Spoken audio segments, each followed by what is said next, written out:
सामान्यतया हम सबका एक प्रश्न होता है कि यदि हमारे घर में कोई मूर्ति खंडित हो जाए तो हम उसको क्या करें।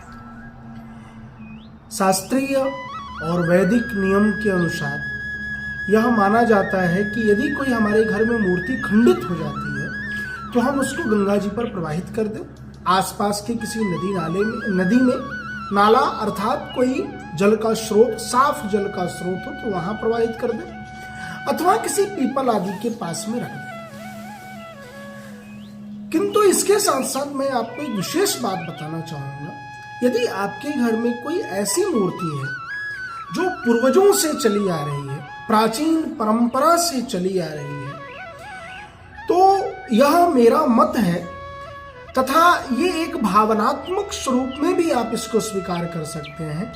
कि यदि कोई प्राचीन परंपरा से मूर्ति चली आ रही है आपके घर में और उसका कोई भाग खंडित हो जाता है तो आप उस मूर्ति के उस भाग को मूर्ति से किसी प्रकार से जोड़ दें, किसी प्रकार के